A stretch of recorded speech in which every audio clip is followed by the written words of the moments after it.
Në gjyqin e aferës Partizani me të pandehur për korrupsion Sali Berishën dhe dhëndrin e Tim Maltezi, i akuzuar edhe për pastrim parash, këtë të hënë ishte radha e ish-presidentit Bamir Topi për të dëshmuar përpara togave të zeza të GKK-s. Kreu i shtetit në vitet 2007-2012 në dosjen e SPAK për privatizimin e Partizanit lidhet me një moment kyç të procesit, nxjerrjen nga plani i përhapjes së forcave të armatosura të ambienteve të ish-klubit të futbollit. Topi sipas SPAK më 29 gusht 2007, vetëm një muaj pasi kishte marrë detyrën e firmosi një shkres të mbërritur në zyrën e tij nga Ministria e Mbrojtjes, që parashikonte se tashmë pronat të ish kompleksit Partizani nuk do të ishin më pjesë e planit të shpërndarjes së ushtrisë, që i hapte rrugën kështu privatizimit përfundimtar. I pyetur nga prokuroria SPAK Milonaj, Bamir Topi tha se firma e tij ishte vetëm për t'i dhënë vulën juridike e dokumentit.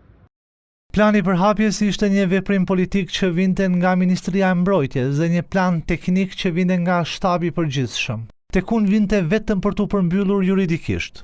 Edhe pse u kundërshtuan nga të pandehurit dhe mbrojtësit e tyre, të cilët pretendonin se prona nuk kishte qenë as më parë në planin e përhapjes, ish-presidenti i qëndroi i vlerësimit se kishte firmosur ai në 2007 këtë ndryshim. Për këtë datë të vitit 2007 që ka dalë nga plani i përhapjes, nga e mësuat.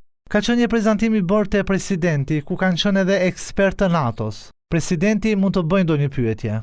Kjo deklarat vë në dyshim serioz të gjithë ligjshmërinë e privatizimit të ish kompleksit Partizani, pasi nëse është e vërtetë se gjithë prona ka qenë pjesë e planit të përhapjes së ushtrisë, atëherë ligji e ndalonte kategorikisht nisjen e procesit.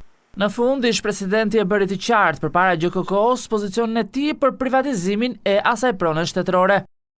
Kur vjen për të dalë nga plani i përhapjes, vjen si pronë shtetërore dhe nga presidenti del prapë si pronë shtetërore. Deri në ato moment kur është nënshkruar, prona ka mbetur me atë status. Pastaj gjithë pjesa tjetër është pjesë e menaxhimit të administratës. Pas Bamir Topit ishte radha e Urim Mujës për të dëshmuar ish drejtori shitjeve në Ministrinë e Financave. SPAK thot se i nxori në shitje godinat në ish klubin Shumë Sportësh Partizani, edhe pse ishte informuar nga varësit e tij se objekti nuk ishte dokumentacion të rregullt. Muja vet pretendoi se kishte respektuar ligjin, edhe pse, siç tha, nuk mbante mend procedurat me hollësi. Tashmë gjyqi për Partizanin do të vijojë në vjesht kur më 14 shtator është thirrur për të dëshmuar ish-ministri i Mbrojtjes Fatmir Mediu, ish-generali Vladimir Qiriazi, Parolaçi, Justina Boriçi dhe Maksim Malej. Pas muajsh shtorollatje në seancë paraprake dhe gjyq themeli, deri më tani në procesin kundër Berishës, Maltezit dhe 8 të tjerëve kanë dëshmuar denoncuesit Taulant Balla dhe disa prej ministrave më të rëndësishëm të ish-qeverisjes Berisha, Ylli Pango, Gazmend Toketa dhe Genc Ruli.